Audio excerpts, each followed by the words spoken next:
Hello guys. आज मैं आप लोगों को एक बहुत ही अच्छा टॉपिक मैं बताने वाला हूँ, जो कि मोस्ट इम्पोर्टेंट है किसी भी कॉम्पिटिटिव एग्जाम के लिए। उस टॉपिक है गांधी जी। ठीक है। तो गांधी जी जब सर्वप्रथम भारत में आते हैं दक्षिण अफ्रीका से 1915 में, तब उनके जो राजनीतिक गुरु थे रामकृष्ण गोखले। कौन थे? रामकृष्ण गोखले। तो रामकृष्ण गोखले जी ने बोला था उनको कि गांधी जी आप पूरे भारत का भ्रमण 1 साल तक कीजिए। तो गांधी जी ने उनके बातों के अनुसार तत्पश्चात 1 साल तक भ्रमण किया। उसी पर 1916 में जो कांग्रेस का लखनऊ अधिवेशन हुआ था, उसी में जो बिहार के जो थे राजकुमार शुक्ला, वे गांधी जी से मिले और जो तिनकठिया पद्धति थी उसके बारे में जिक्र किया। जो नील की खेती के लिए तिनकठिया पद्धति अंग्रेजी ब्रिटिश प्रणाली द्वारा अपनाई जाती थी, उसके विरोध में गांधी जी को ये सब बात को बताएं। तत्पश्चात गांधी जी 1917 में भारत में चंपारण में आए, किसानों की बात सुनी। और ये जो उनका जो प्रथम सत्याग्रह मनाया था, चंपारण सत्याग्रह, जो नील विरोधी कानून था, उसको सफल आंदोलन में साबित हुआ। गांधी जी का प्रथम सत्याग्रह जो भारत में हुआ था, नील आंदोलन यानी कि चंपारण सत्याग्रह। फिर 1918 में हुआ था आपको अहमदाबाद में, जो मिल मजदूर थे उनके समर्थन में गांधी जी ने आज सत्याग्रह किया था। फिर 1918 में ही गुजरात का जो खेड़ा है, वहाँ पे जो किसानों के पक्ष में गांधी जी ने आंदोलन किया था, सत्याग्रह किया हुआ था, वो भी सफल हुआ। उसके बाद इस यानी कि इसमें आपको याद क्या रखना है, गांधी जी भारत कब आए? 1915 में। प्रथम सत्याग्रह चं, चंपारण सत्याग्रह कब? 1917 में। खेड़ा आंदोलन 1918 में। अहमदाबाद सत्याग्रह 1918 में ही।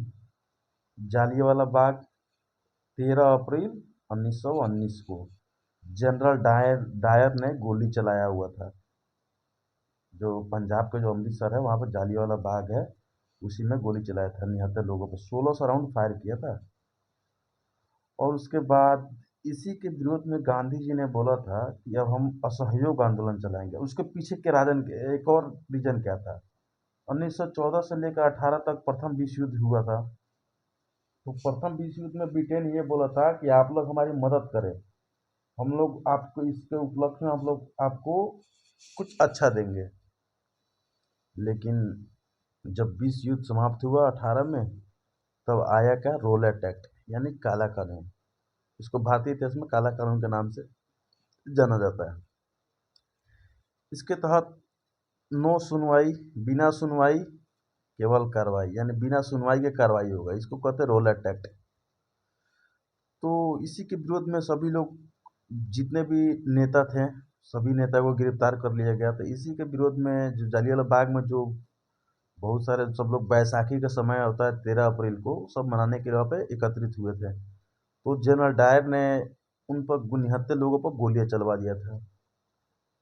तब ये हो गया। फिर एक और था, जब विश्व युद्ध समाप्त हुआ तो जो तुर्की था, तुर्की के जो इस्लामिक जो उसको जो माना जाता है उत्तराधिकारी यानी खलीफा, तो खलीफा की उत्तराधिकारी समाप्त कर दी गई। तब इसी के परिप्रेक्ष्य में भारतीय मुसलमान भी ब्रिटेन पर, अंग्रेजों पर आक्रोशित हुए। तो अली बंधु दो थे, शौकत अली, मोहम्मद अली। ये दोनों भाइयों ने मिलकर भारत में खिलाफत आंदोलन चालू किया। गांधी जी समझते थे कि अगर राष्ट्रवाद की आंदोलन, राष्ट्रीय आंदोलन को सफल बनाना है तो हिंदू मुस्लिम को एक छाते के नीचे लाना होगा। इसी कारण गांधी जी ने असहयोग आंदोलन स्टार्ट कर दिया। अरे चरम सीमा पर था असहयोग आंदोलन। लेकिन क्या हुआ, 5 फरवरी 1922 को गोरखपुर के पास चौरी चौरा नामक स्थान पे क्रांतिकारियों ने 22 पुलिसकर्मियों को जिंदा जला दिया। इसके बाद गांधी जी ने असहयोग आंदोलन को स्थगित कर दिया। ठीक है। उसके बाद चित्तरंजन दास और मोतीलाल नेहरू ने स्वराज पार्टी का गठन किया 1924 में। और फिर अगर अगर आगे मैं बताऊं, साइमन कमीशन कब आया था? 1927 में। फिर गांधी जी ने सविनय अवज्ञा आंदोलन स्टार्ट किया 1930 में। 12 मार्च 1930 को अपने आश्रम साबरमती आश्रम से अपने 78 वॉलंटियरों के साथ, सब जितना मैं बोल रहा हूँ सब कुछ नोट कीजिएगा, यही सब क्वेश्चन है। 12 मार्च को आश्रम से स्टार्ट किए थे और 6 अप्रैल यानी 24 दिन के पद यात्रा के दौरान दांडी नामक स्थान पर पहुंचकर नमक कानून तोड़ा था। ठीक है। और भारत छोड़ो आंदोलन 1942 में। साइमन कमीशन कब आया था? 1927 में। क्यों आया तो इसका अगला वीडियो में मैं इसको और डीपली में बताऊंगा। 24 दिन की पद यात्रा था। Thank you so much guys, ऐसे ही वीडियो के लिए बने रहें।